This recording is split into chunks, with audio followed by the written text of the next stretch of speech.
안녕하세요. 이번에는 ROE라는 지표를 보면서 유망주들을 한번 선별해 보겠습니다. 왜냐면 이게 내년부터 미국 실물 경제가 어느 정도 회복한다는 가정하에 그동안 상대적으로 저평가되어 왔던 ROE 기준으로는 상당히 괜찮은 주식들에게 관심을 가져줄 때가 왔거든요.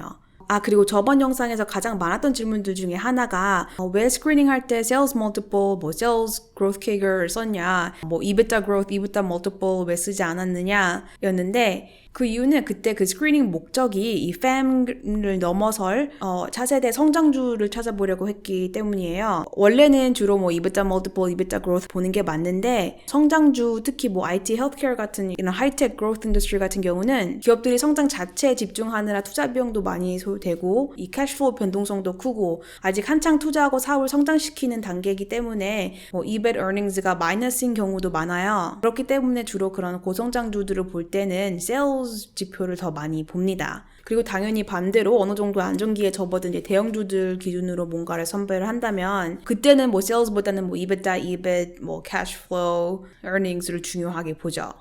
그리고 PEG ratio가 뭐냐는 질문도 많았는데 일단 산술적으로는 단순히 이 PE multiple에서 EPS 성장률을 나눠주면 그 수치가 PEG ratio가 되는 거예요.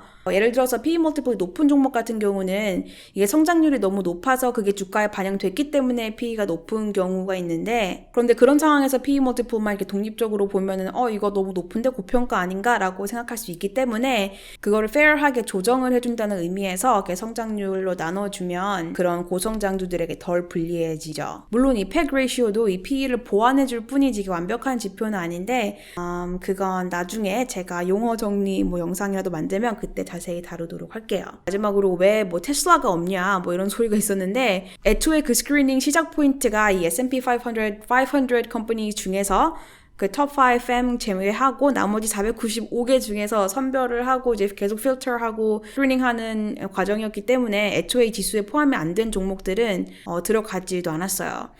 테슬라는 아직 지수 편입이 안 됐기 때문에 그리고 굳이 집어넣는다고 해도 향후 3, 4년 growth CAGR, EPS 같은 경우는 다 컨센서스를 썼기 때문에 아직까지도 좀 논란이 있고 이제 컨센서스 자체가 별로 호의적이지 않는 종목들 같은 경우는 그런 식의 톱다운 스크리닝에는 맞지 않고 그냥 개별적으로 따로 분석을 해주는 게 맞습니다. 제가 너무 당연하다고 생각해서 생략한 내용들이 있는데 하나도 안 당연할 수 있으니까 앞으로도 계속 이렇게 지적을 해주시면 제가 계속 보완해 나가도록 하겠습니다. 그런 의미에서 이번 PPT 자료는 맨 마지막에 용어 정리 슬라이드도 하나 넣었어요. 참고를 해주시면 됩니다. 아무튼 올해 마켓을 이제 리캡 해보자면 단순 수익률 기준 참고로 여기 YTD 2020라고 하는 게 Year to Date 2020예요. 2020년 1월 1일에서 딱 오늘까지 단순 이제 수익률 기준 탑 5를 보면 It was Etsy, Nvidia, Dexcom, West Pharmaceutical 그리고 PayPal 그리고 가장 이제 수익률이 처참했던 Oxy, Norwegian, FTI, Carnival, MRO 이게 다 cruise line 아니면 oil and gas companies네요. 펀더멘털 지표들을 보면 이제 EBITDA multiple, PE multiple 기준으로 이 10개 종목이 lowest valuation. 그런데 여기서 이제 유의해 주셔야 될 부분이 제가 이 종목들이 저평가됐다고 말하지 않았죠. It's not undervalued. 정말 단순히 nominally 봤을 때 수치가 낮게 나온다는 뜻이에요. EBITDA multiple, PE multiple 이런 수치들이 낮게 나오면 이게 정말 실제로 저평가돼서 그런 걸 수도 있지만 정말 이유가 있어서 주가가 낮아서 이렇게 나온 경우도 있을 수 있기 때문에 추가적인 정보 없이는 판단을 할 수가 없습니다.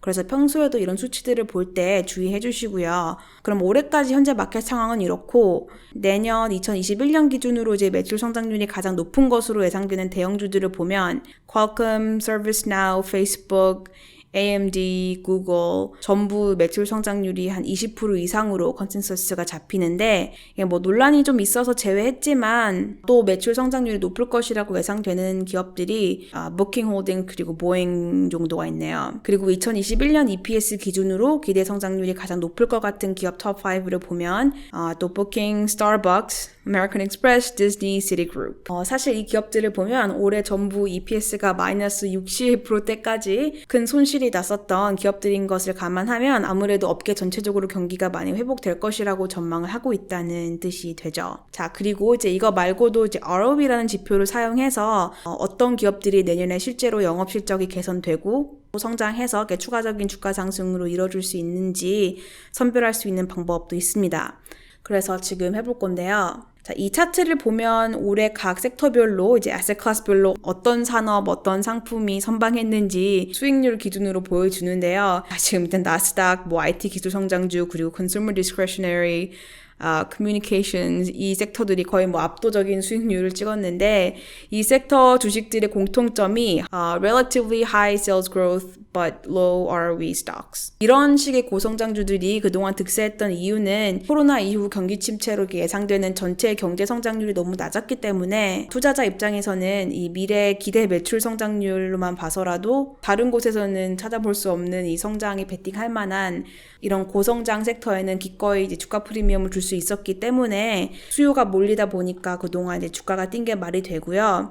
이런 마켓 흐름 차트를 참고하는 이유가 여기 보시면 이렇게 그동안 빛을 못 보고 있던 industrial utilities, real estate, 그리고 심지어 financial sector까지 만약에 ROE 중심으로 섹터 로테이션이 일어난다면 이들의 주가도 회복하고 이제 상승할 수 있기 때문이에요. 근데 여기 에너지, 오일 같은 경우는 지금 너무 엉망진창이라서 내년에도 회복 가능할 수 있을지는 전망하기가 매우 조심스럽긴 합니다.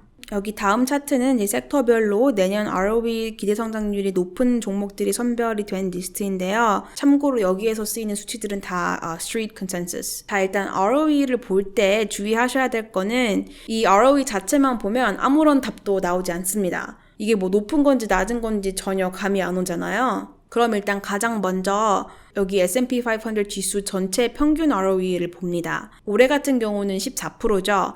원래는 S&P 지수 평균이 ROE 한 15, 16% 정도 나오는데 이제 올해 같은 이제 리세션인 경우에는 이제 기업들 ROE 성장이 낮아져서 이제 평균이 14%가 된 것 같은데 어쨌든 이제 일반적으로 이 지수 평균이 14, 15% 이 정도 선이면 적정하다라고 볼 수도 있고 ROE가 10% 이하로 떨어지면 좋은 상황은 아니에요. 하지만 이렇게만 보면 너무 단순하고 중요한 건 ROE는 항상 상대적으로 봐야 말이 됩니다. 이게 섹터마다 이제 ROE가 높은 섹터가 있고 ROE가 낮은 섹터도 있고 그럼 그 안에서 상대평가를 해줘야 되죠. 여기 섹터별로 섹터 미디언이라고 돼 있잖아요. 이 리스트 자체가 각 섹터별로 상대적으로 높은 ROE 종목들만 1차적으로 선별이 되어 있는 리스트고요. 그 밑에 이 섹터 미디언, 섹터 평균하고 이제 비교를 해서 보시면 됩니다. 근데 ROE가 뭔가요? 직역하면 자본 이익률이죠. 기업이 자기 자본을 얼마나 잘 활용해서 주주들에게 이익을 창출할 수 있는지 투자자들의 자본이라고 볼 수 있는 shareholders equity를 얼마나 잘 활용해서 주주들에게 환원해 주는가. 정말 말 그대로 return on equity. 그렇다면 이제 꾸준히 높은 수준의 ROE를 유지하려면 자기 자본이 증가하는 만큼 혹은 그 이상으로 이 단기 순이익도 같이 성장을 해줘야 되죠. 그렇기 때문에 현재 ROE가 높다 낮다 이것보다는 이 ROE 성장률을 보는 게 더 중요합니다. 그래서 여기 ROE growth 지표도 같이 가져왔는데요. 이 ROE 높은 것도 좋지만 그걸 계속 지속 가능하게 유지하고 혹은 그걸 성장시키는 게 훨씬 더 어렵기 때문에 ROE 성장률을 잘 봐주셔야 합니다. 그리고 이 ROE가 높다면 이게 왜 높은가, 성장을 했다면 이게 왜 성장을 했는가도 잘 살펴봐줘야 합니다.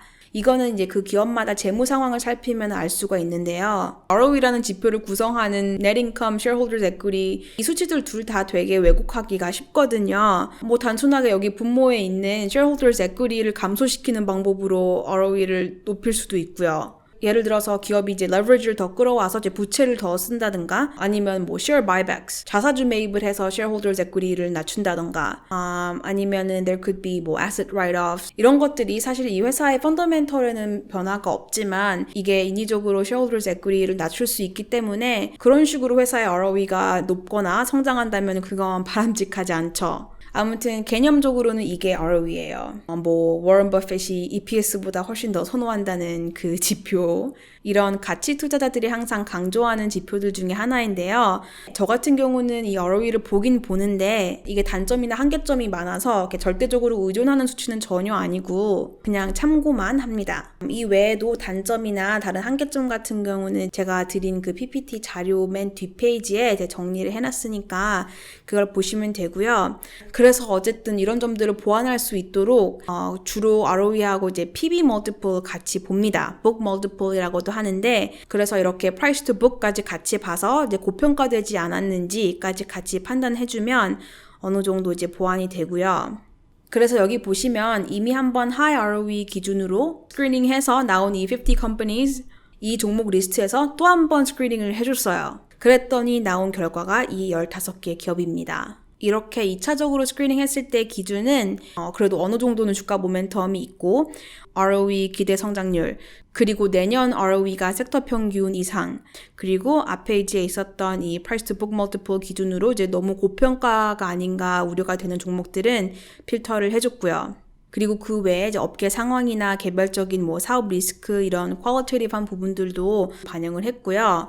그래서 이 리스트가 나왔는데 여기서 뭐 한 번 더 추가적으로 선별할 수도 있겠죠. 사실 벌써 여기까지만 봐도 제가 실제로 보유하고 있는 종목도 있고 아니면 이제 관심 있게 모니터링하고 있는 종목도 있는데 그래서 여기 비고란에 제가 노트 몇 개를 썼어요. 이렇게 간단한 지표 몇 개로 이렇게 톱다운 스크리닝을 할 때 조심해야 될 부분은 이 스크리닝 크라이테리아로 썼던 그 지표들이 의미하는 것 자체를 잘 이제 개념적으로 이해를 해주셔야 되고요. 그래야 이제 어떤 부분에 한계점들이 있는지 내가 놓친 부분은 뭔지 알 수가 있고요. 그 어떤 파이낸셜 지표든 모든 걸 다 캡처해주는 완벽한 지표는 없어요. 그리고 제가 다는 하지 않았지만 이제 몇몇 기업들의 이제 코멘트를 한 것들처럼 항상 이 사업적인 이 퀄리테이티브한 부분도 봐줘야 되기 때문에 도대체 이 주가를 드라이브하는 이게 뭐 revenue drivers가 됐던 뭐 cost drivers가 됐던 다른 뭐 기타 business risk가 됐던 그런 것들을 잘 보고 특히 지금부터 이제 3, 4분기 실적 발표 시즌인데 이런 식의 어떤 사업 매트릭스를 유의해서 봐줘야 되는지도 알아두시면 좋기 때문에 간단한 예시로 이제 보여드린 겁니다.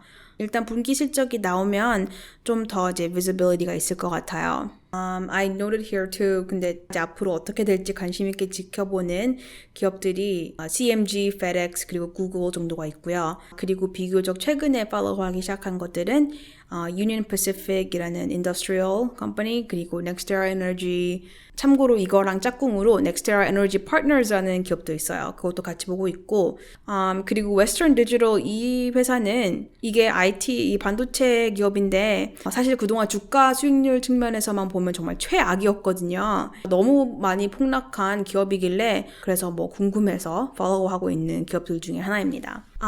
자 여기까지. 이 과정을 보면 아시겠지만 이게 절대 어려운 작업은 아니잖아요. 어느 정도 프레임워크만 잡히면 정말 누구나 할 수 있는 그래서 제가 보여드리고 싶었던 건 이런 식으로도 이제 관심 종목 선별이 어느 정도 가능하고 이렇게 간단히만 보더라도 인사이트가 많이 얻을 수 있기 때문에 예시로 가이드를 드리는 겁니다. 이번 earning 시즌이 끝나면 그리고 대선도 끝나면 이런 종목들 중에서 개별 분석도 한번 해보려고 해요. 그럼 그때까지